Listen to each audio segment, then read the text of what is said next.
Welcome to the Sanity Project podcast, where you can awaken your mind to clarity and success even in today's life challenges. We're here to provide insights and solutions that will help you live a sane, healthy, and prosperous life. Here's your host, Joanne Victoria. Hello, everybody. This is Joanne Victoria with another amazing episode of the Sanity Project podcast.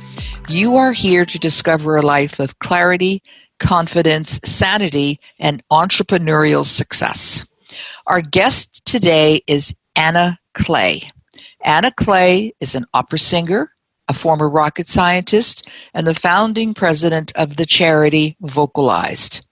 Anna is the author of her book, The Journey of the Heart, which is available at thejourneyoftheheart.com, as well as her website, annacley.com, which is ANNACLEY. Anna is artist in residence at the Graduate Institute for Holistic Studies, a prime creator at Script, SCRPT, which encompasses Coach Club plus other micro social media outlets, the music director and vocal artist at My Hope Bear, artistic director at Zen Moose Capital, and creative director at Opera Network. Anna is passionate about transcendence and about co-creating the world of tomorrow, and she will be speaking on daring to accept yourself, of course. So let's bring onto the show Anna Cley. Welcome to the show, Anna. Thank you so much. I'm very happy to be with you today.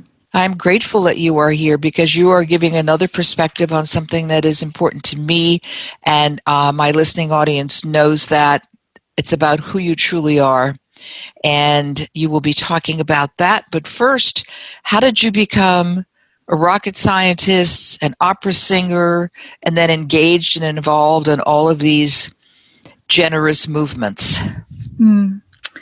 Thank you for asking. So when I was a child, I was passionate about astrophysics and the meaning of life. As soon as I remember, I always wonder why we are here, human beings, and why I am here personally. Why did I come to this world? And I always felt like I wanted to serve, that I had a mission to fulfill here. The why I became a rocket scientist, very simply put, I didn't really choose my career. I just chose the orientation. So I had to be an engineer.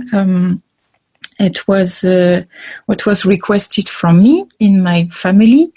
And I chose aerospace because of my passion for astrophysics, even though it doesn't really have anything to do, engineering and astrophysics.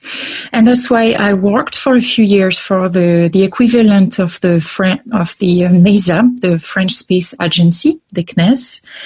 And later on, I came back to singing. Singing happened in my life when I was 12. Well, I always sang as far as I can recall, but my first voice teacher heard me when I was 12, and it was such an incredible moment because I entered the audition room, and it was a huge room, and they asked if I had prepared a song, and I had no idea how to prepare a song. I didn't prepare a song. They asked if I know what a Vocalise was, and I had no idea what it was. And so they asked if I could repeat the notes on the piano, which I did. And then the teacher, among 10 jury members at the end of the room, was very enthusiastic. And the first time that I had a lesson with her, she asked if I wanted to be an opera singer. And she planted a seed that day. And opera singing has been very important for me. It helped me get out of my shell. It helped me, express my feelings, express myself. And it helped me heal a lot. And it helped me connect with people. It's a beautiful thing when you can share a gift with others, and others are touched by this. So totally. That's why I came back to singing when I left engineering. Mm-hmm. It's all about the numbers. Yes, expressing yourself in a way that people are healed and can connect with you. Music does that, doesn't it? And when you use your own voice, it's you. You are the presence that does that. And congratulations on your powerful careers. So, I mean, you have several that you've been on and will continue to do that and embrace the audience because it's very interesting. You know, this is all an experiment. I think we're all here as experiments. And, you know, we have to find, I said to somebody last week, we all wear diving suits that cover our bodies. And on the outside, we are the same, but on the inside, we're also different.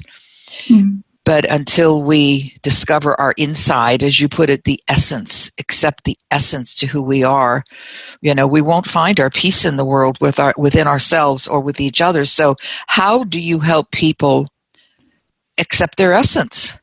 Mm-hmm. I think it's a lot of awareness, and it's about daring to get out of your comfort zone and daring to explore yourself. So there are many ways you can help others to meet themselves.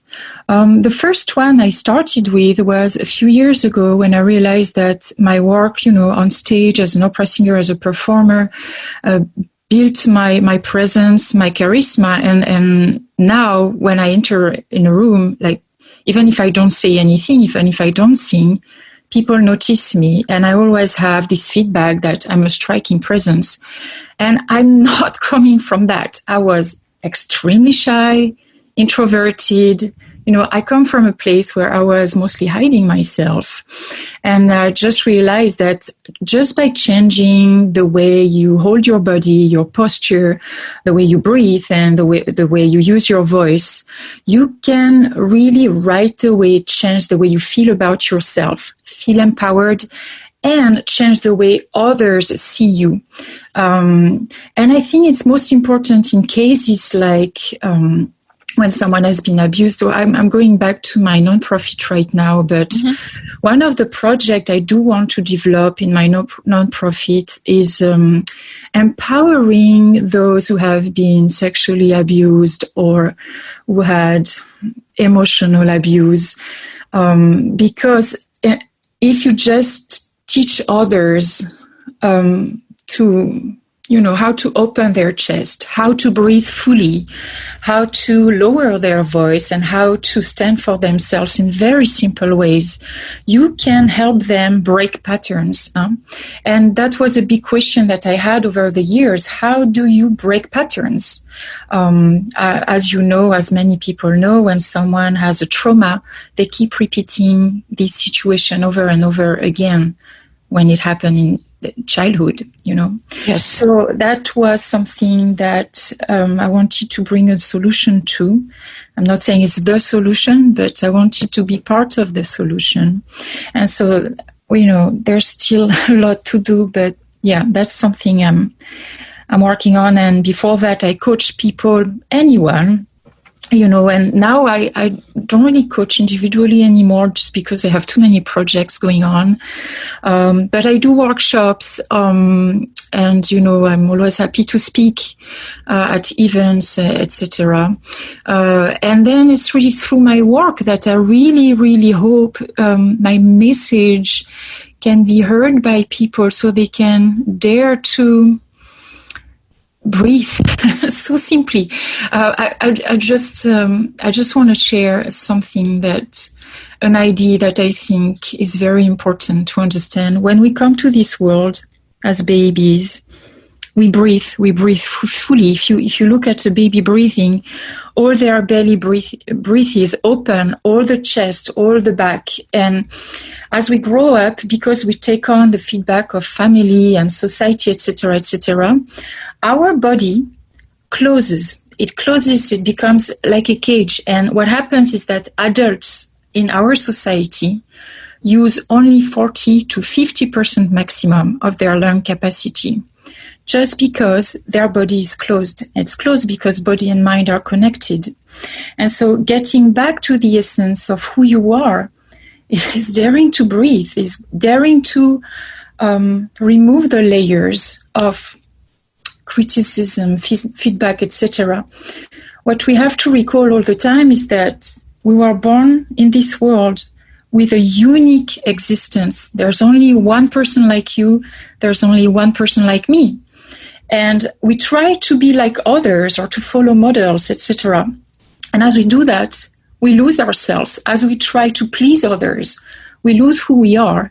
And then we don't shine. And so the only way to embrace fully our existence and find our place in the world is to understand who we are and daring to just be who we are. And there's nothing to prove, and it's not about the story we have. It's just about our own emotions and desire. And we all have callings, and it's daring to follow those callings and try new things and explore, to create, you know.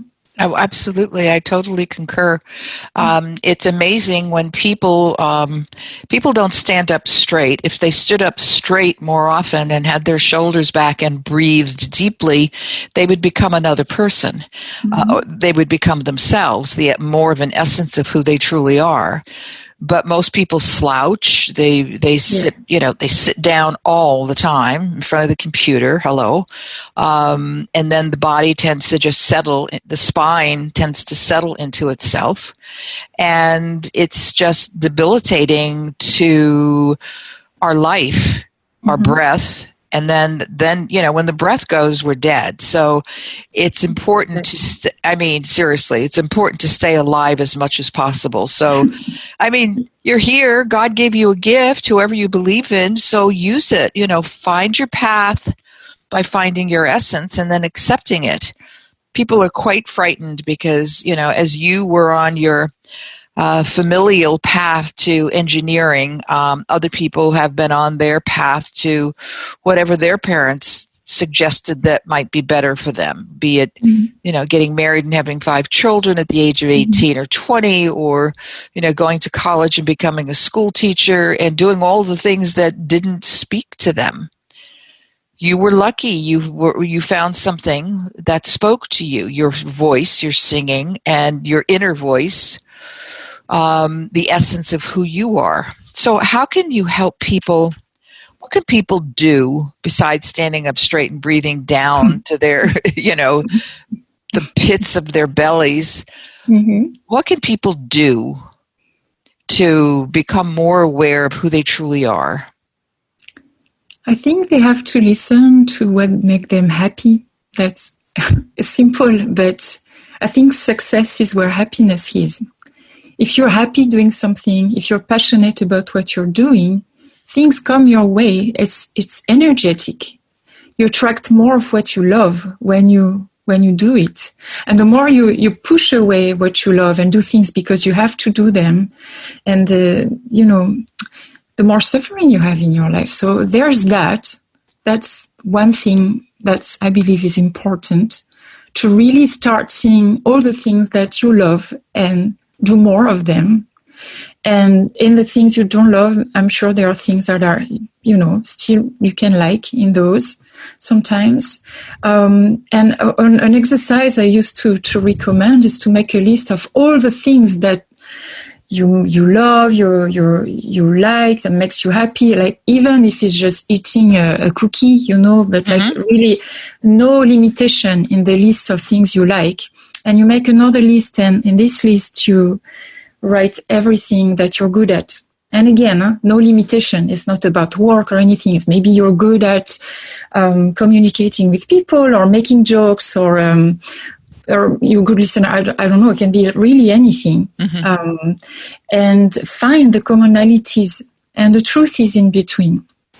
That's a good exercise that helped a lot of people in the past. There's a quote I love by Frederick Buechner. Is, "Your vocation is where your greatest joy meets the world's greatest need." And I think that's true. And another thing that's important is to accept change. we change. We are ever-changing, being in an ever-changing world. And I mean, last year has been very clear, the world changed. Yes. And the more you resist, the more you suffer and you don't know. But if you can, adapt and be flexible, I think big part of why we close off is because we are afraid of change. And it's very intrinsic. It's like, even when you grow up and you go through adolescence and your body changes, that's a moment where people start to slouch a lot. Mm-hmm. With women, they start to have boobs, and men, the body is different, and they want to be attractive, etc. And then they close, and that stays closed. And so we are going through changes every day. Every day is a new day. We don't know what's going to happen. So this ability to accept change and to be adaptable, I believe, is very helpful and something to develop. I totally agree with you. I have told people they don't know what to do. They don't know what to do. I said, just take a step to the left or take a step to the right. I said, you can adjust. You're human. You can adjust. You have 2 feet. You can move. It's not like a tree planted in the forest that has no choice but to be a tree in the forest. Mm-hmm. So you can move. You can adjust. You can adapt to new things. And you could see with all the newspaper headlines, those who are listening as well, people have a difficult time adapting to change, to anything that's outside of their small little world, because the more you can adapt, the larger your world will become, and you will view things differently. So listen to what Anna's saying. I'm telling you, just listen to her. And, as I say to every audience, I probably have said it on every podcast I've recorded, re-listen to this podcast, because you will have forgotten. There's a lot of data here, a lot of content, a lot of important information that Anna Cley is offering to you. This is a gift. My guests come on and gift their time, their experience, their lessons, their pains, their joys, their experiences to you, the audience. So re-listen to this and have your little yellow pad out to take notes, and share it with your family, your friends, your coworkers, if you still have them, whoever it might be, to say, see, this is where we could do what we could do, because you will hopefully learn something new today. One thing is, I only ask you to learn one thing. You could learn more, but at least one thing that you could learn today and put into action. Without action, we have nothing. We might as well just go be the tree in the forest. Which is not so bad. It's good. I know. There's no work. You don't have to cook. You don't have to take God gives you rain to make you clean. The food is coming from the rain and the animals. I mean, it's all well taken care of, except you don't have a voice. Mm-mm. So as humans that are listening, you have a voice. Use it. Mm-hmm. So I have a lot of places that you can be contacted by the people who are listening. I would say your website would be the best place, annacley.com. It's ANNACLEY.com. So how have you been doing during this time, this past year-ish or so, when you haven't been able to be in the theater and sing? Yeah. In fact, for me, it's been a blessing in disguise. I'll explain how this happened. There was work I wanted to develop, and I mentioned the workshops, empowerment, and there was this story, The Journey of the Heart, which is now a book that I envisioned first 7 years ago, and a number of things that I never had time to focus on. And I never had time because you need creativity to do those. And you cannot create if you're in between meetings, in between things, and always running here and there. And so I could not progress on anything. And I had a frustration about it. But, that was the way it was. And the pandemic happened and I cannot perform at all, which is obviously frustrating, and I think we all miss live music a lot, and I do miss performing, absolutely. But what happened is that I finally finished my book, for instance. And in this time, I found myself it opened up to a lot of creative projects, which is really what I wanted to do, because we're in Daring to Be subject today. Huh? It's about that.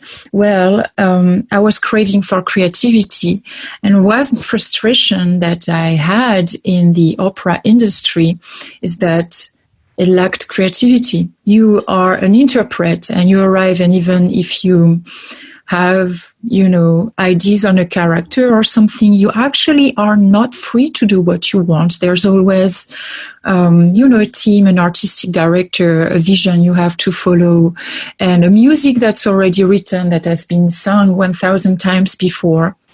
And I needed to be part of something else. I want to be part of the world of tomorrow. And I want to co-create this world with other people, and combine our talents.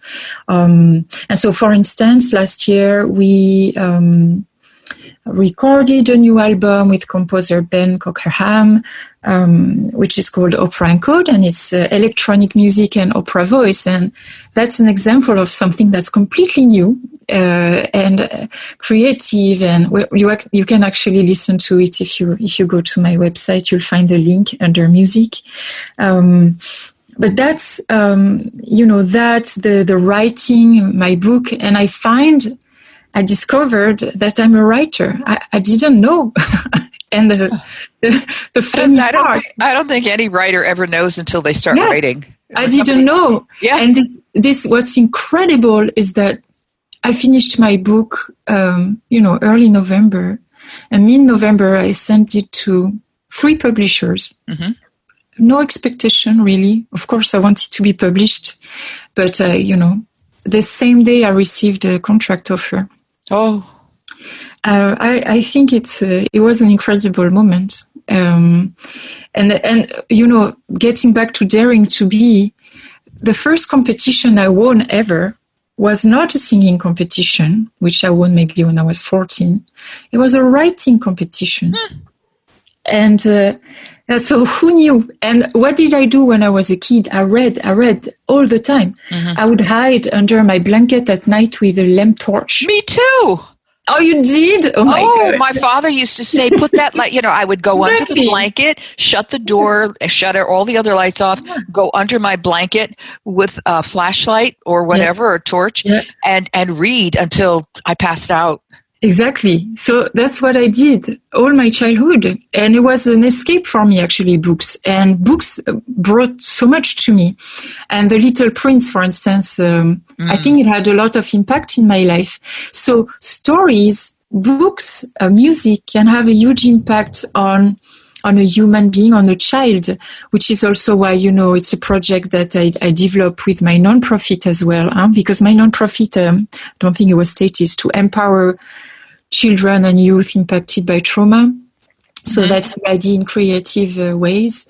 And so another big question I had, the past 10 years, I would say, is how do you get to reach those children who have a traumatic experience, but no one knows about it. They cannot talk about it. Of course, it's especially true in case of sexual abuse again. But no one hears them. So how do you get to bring them light? And so the truth is, stories do that, books do that, music do that. Yeah, absolutely. You just have to use whatever skills one has to get the information out there, and hopefully the children who are made now be adults have an open mind and are on an aligned path, a similar arena, or listen to this podcast. So many ways for you to get your story out there to help people, children who have been abused either emotionally or sexually. Mm-hmm. How do you want to end this show for the people who are listening? What do you want to tell them? I would like to tell them that before they go to bed tonight, that they take a moment to think of the thing they're most grateful for, and to take a moment maybe the day after to just sit still, closing your eyes and listen to the silence between the sounds. Because there is infinity, and just listen. Yes. Listen to what Anna is saying. The pandemic gave her time to not only do many, many other things, but certainly write a book, because it was the quiet time that we were given. It was really a gift for many of us to be given that time to reflect, to do whatever we do in the background, and then bring it to the foreground. And each of you who are listening to this, can do the same thing by, what are you most grateful for? Make a note of it, make a whole list, and then sit with it. Sit. Don't do anything. Just sit, see what happens. The quiet spaces bring the most empowerment. I want to thank Anna Cley for being here today. She's been delightful and brilliant at the same time, and bringing up things that I am totally aligned with because of my issues about helping people finding their true calling. You can go to my website at askjoannevictoria.com/podcasts and get your copy of one of my books, The True Self Handbook, A Guide to Transform Your Life. And go to annacley.com, ANNECLEY.com. And I thank everyone for listening to this podcast today. Thank you very much. Take care. I hope you enjoyed this episode of the Sanity Project podcast. Please go to AskJoanneVictoria.com to listen to more podcasts. Check out Joanne's coaching programs and get a free copy of her report, 5 Steps to Achieve Life-Work Harmony. That's AskJoanneVictoria.com. Take care, and thanks for being here.